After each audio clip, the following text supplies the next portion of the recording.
Israel. Bagus. Masya Allah. Ya. Sebagian orang Indonesia menyerang medianya tentara Israel.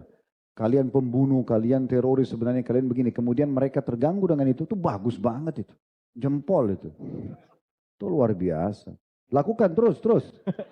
Ya, jangan berhenti. Lebih dahsyat lagi. Nggak apa-apa. Biarin sampai nangis-nangis. Memang mereka perang pakai popok kok. Penakut itu. Dari dulu itu kan baru sekarang. Ini terkait dengan isu yang sedang ramai juga nih Ustaz, di sosial media kita Ustaz. Bahkan ada istilahnya nih teman-teman. Ini istilahnya julid fisabilillah. Ya, jadi netizen kita ini banyak melakukan komentar-komentar kepada tentara Israel Ustaz. Ya, dengan komentar-komentar pedas. Bahkan menyebabkan sampai katanya tentara Israel ini kena mental Ustaz. Stres. Ya, Anda juga kemarin sempat lihat sampai dia buat klarifikasi, minta maaf untuk rakyat Indonesia, teman-teman jangan kayak gitu.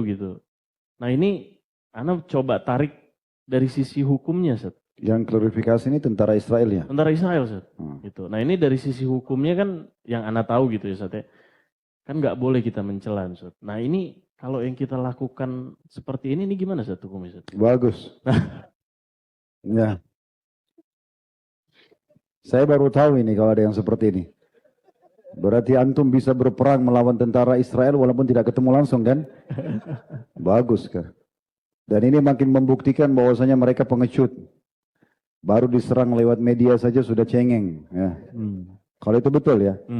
Sangat bagus. Di saat sekarang, memang kita boleh menggunakan apa saja. Cara apa saja. Ya, untuk memerangi dan melawan mereka. Memang sudah harus begitu. Mereka tidak pernah peduli terhadap darah yang tertumpah. Bahkan mereka mengistilahkan teroris kepada anak-anak kecil dan perempuan. Dari mana istilah teroris kepada anak bayi yang mereka bunuh? Itu sudah tidak masuk akal. Israel sekarang ini orang-orang Yahudi, mereka sudah melanggar peraturan-peraturan perang dalam agama. Baik agama Islam atau mungkin agama lain juga sama. Tapi agama Islam sudah tidak mungkin orang membunuh orang yang tidak bersalah, sudah pelanggaran. Juga peraturan peperangan dunia. Dan tidak boleh orang merusak fasilitas umum, membunuh masyarakat sipil, itu tidak boleh. Bahkan tidak peduli lagi dengan tumbuh-tumbuhan, dengan hewan-hewan, itu semua sudah tidak lagi mereka pedulikan. Hanya dengan alasan mereka punya hak, itu tanah yang dijanjikan, atau apa saja alasan yang tidak masuk akal. Gitu kan? Jadi sangat wajar kalau umat Islam melawan mereka. Saya yakin mungkin apa yang dirasakan oleh teman-teman yang melakukan ini sama dengan kita rasakan semua. Kita berharap bisa membalas mereka dengan cara apa saja, karena perbuatannya ya, kecuali mereka berhenti dari perbuatan tersebut. Sekarang ini beberapa hari hanya kena gencatan senjata saja. Tapi para komandan mereka masih berbicara di media. Ini bukan perkataan kita, tapi mereka yang mengatakan, kalau mereka tidak akan berhenti sampai target mereka tercapai. Gaza harus di bumi hanguskan. Berarti gencatan senjata hanya sementara saja. Mereka tidak mau berhenti, mereka menganggap itu pertumpahan darah atau menumpahkan darah umat Islam bukan pelanggaran bagi mereka. Karena memang dalam buku protokol Yahud, mereka mengistilahkan selain orang Yahudi itu budak mereka. Boleh mereka bunuh, boleh mereka tipu, boleh apa saja. Maka ini memang luar biasa. Golongan ini berbeda sendiri. Kalau ada golongan yang berani melampaui batas, bukan cuma pada manusia, tapi pada Allah juga, hanya orang Yahudi saja. Mereka yang mengatakan dalam Al-Quran, Yadullahi maglulah, Allah itu pelit. Itu mereka ucapkan, Allah kekalkan dalam Al-Quran. Mereka yang berkata kepada Musa alaihissalam, pergi kamu berdua dengan Tuhanmu, perangi sendiri. Waktu disuruh masuk ke Palestina pertama kali. Karena di sana ada suku ya, yang dianggap mereka kuat, mereka tidak mau melawan. Mereka tidak mau hadapi. Gitu kan. Apapun yang mereka gunakan sebagai argumentasi, kita juga punya argumentasi. Tapi mereka mengatakan kepada Musa alaihissalam, idhab anta wa rabbuka faqatila innahuna qaidun. Pergi Musa, berdua sama Tuhanmu. Coba kurang ajarnya. Ya. Perangi sendiri, kalau sudah menang sampaikan ke kami. Nanti baru kami masuk. Nah itu Yahudi. Kalau tadi yang pertama itu ayatnya. Waqalatil yahudu yadullahi maglulah. Gullat aidihim walu'inu bima qalu. Mereka mengatakan tangan Allah itu terbelenggu. Maksudnya Allah itu pelit. Allah dibilangi pelit. Gitu kan. Itu Allah kekalkan dalam Al-Quran. Maka Allah subhanahu wa ta'ala melaknat mereka dengan itu. Sungguh mereka yang terbelenggu tangannya dan mereka dilaknat dengan perkataan mereka itu. Bal yadahu mabsutatan yunfiku kaifa yasha. Tapi kedua telapak tangan Allah itu terbuka dan Allah berikan kepada siapapun yang dia inginkan karunia-Nya. Banyak sekali kesalahan mereka ini. Insya Allah biidnillahi ta'ala saya sudah susun untuk khutbah Jumat nanti. Ada khutbah Jumat kebetulan di dekat kantor. Itu saya memang menyusun tema khusus pesan emas dari Gaza. Dan poin pertamanya bagaimana terbongkarnya kedok orang-orang Yahudi. Dan harus umat Islam menyadari siapa mereka sebenarnya ini.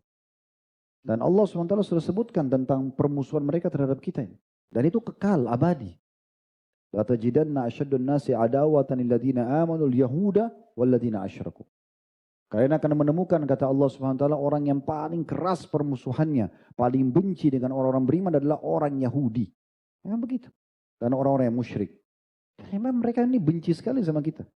Lalu untuk apa kita berkasih sayang dengan orang yang membenci kita? Dan ini bukan saya yang mengatakan, firman Allah Subhanahu wa taala. Antum bisa ketik di Google saja semua ayat Al-Quran tentang Yahudi, akan keluar semua ayat-ayat itu. Mereka mengetahui Nabi Muhammad SAW tapi mereka tidak mau beriman. Mereka tidak mau. Makanya Abdullah bin Abbas menafsirkan akhir surah Al-Baqarah, ihdinas siratal mustaqim siratal ladzina an'amta alaihim ghairil maghdubi alaihim waladdallin. Ya Allah, tunjukkanlah kami jalan orang-orang yang lurus, orang-orang yang telah Engkau berikan nikmat kepada mereka, maksudnya Nabi Muhammad SAW dan para sahabatnya dan siapapun mengikuti sampai hari kiamat. Dan bukan jalan orang-orang yang Engkau murkahi, maghdubi alaihim. Kata Ibnu Abbas, mereka adalah Yahudi. Kenapa Yahudi? Ini Abdullah bin Abbas tafsirkan dari masa dulu.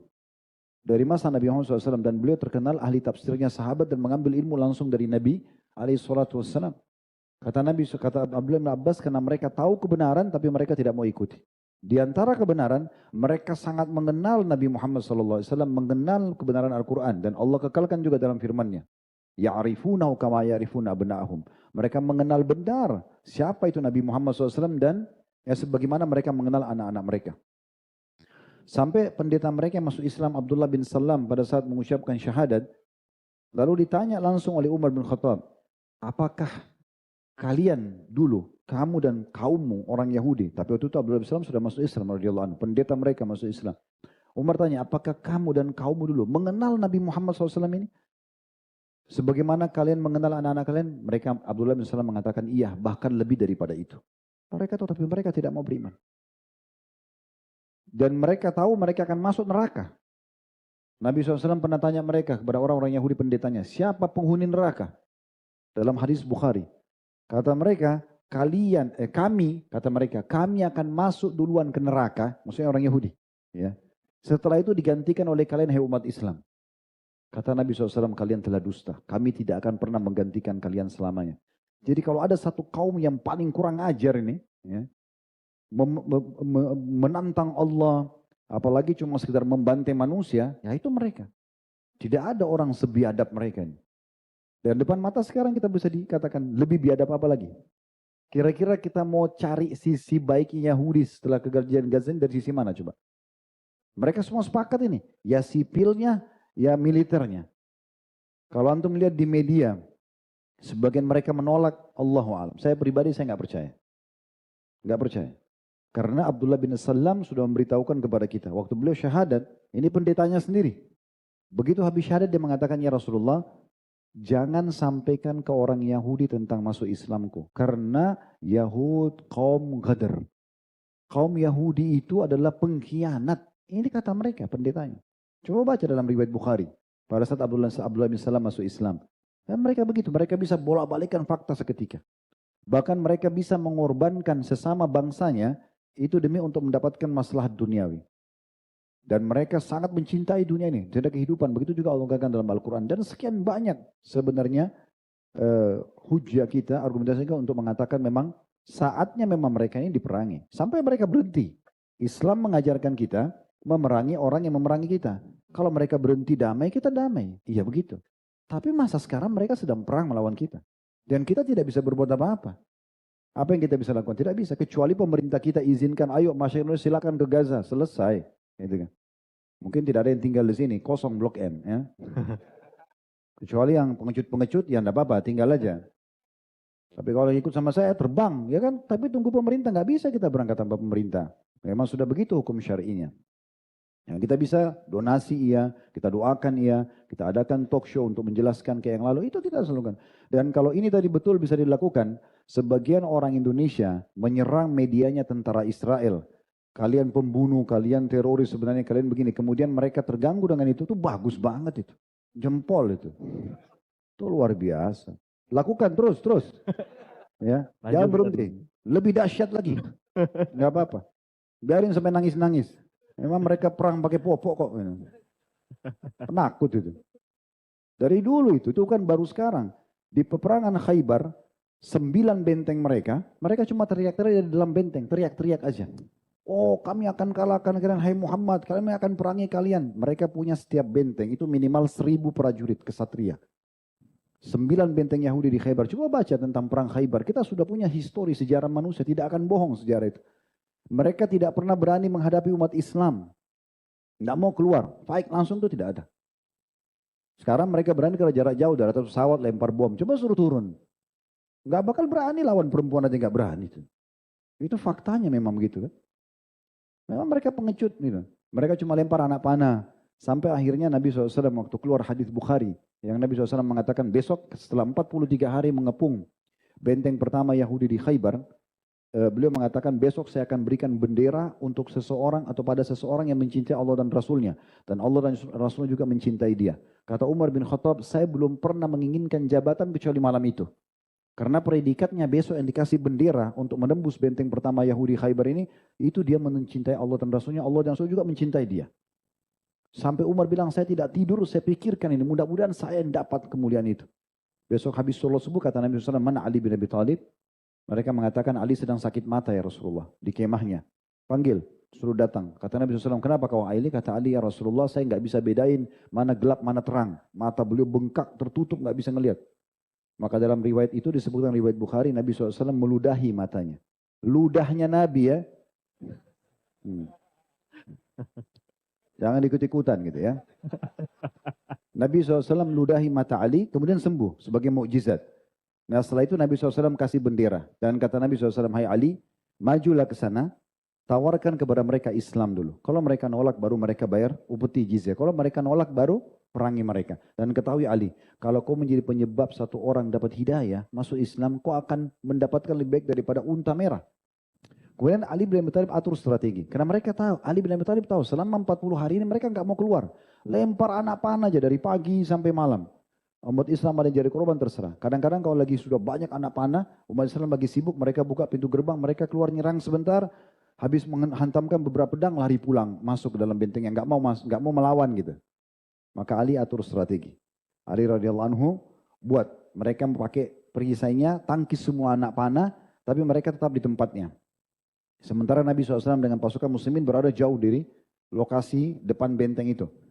Jadi seakan-akan pasukan Ali sedang terdesak. Begitu pasukan mereka keluar dari pintu gerbang, Ali sudah bagi jadi 2 paket pasukannya. Yang satu hanya sekedar memancing mereka supaya mereka keluar. Ini dilempar anak panah, mereka cuma tangkis perisai sambil mundur.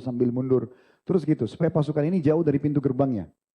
Begitu sudah jauh, pasukan kedua muslimin menyerang. Akhirnya disitulah mereka terkalahkan. Dan satu kali serangan itu saja, langsung takluk benteng mereka. Gak ada kekuatannya. Gak ada kekuatannya. Baca bagaimana Zubair bin Awam membunuh ya salah satu kesatria mereka yang tingginya hampir seperti pohon kurma. 2,5 meter tuh tingginya itu kesatria Yahudi. Dibunuh sama Zubair bin Awam. Tidak bisa buat apa-apa.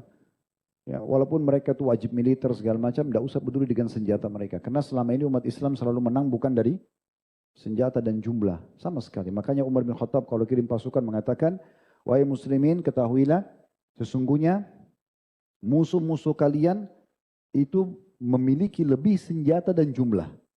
Sementara kalian lebih sederhana. Tapi kalian punya iman kepada Allah dan tidak berdosa kepada Allah. Kalau kalian berdosa kepada Allah, maka pastikan musuh kalian akan mengalahkan kalian karena mereka lebih kuat senjata dan jumlah. Nah seperti itu. Jadi kalau ini bisa dilakukan, lakukan. Tapi di saat-saat sekarang ya, kalau mereka sudah berhenti ya kita berhenti. Nah sangat bagus itu. Kalau mereka bisa begitu. Berarti memang luar biasa ini. Masyarakat Indonesia bisa menakut-nakuti tentara Israel. Bagus. Masya Allah. Ya.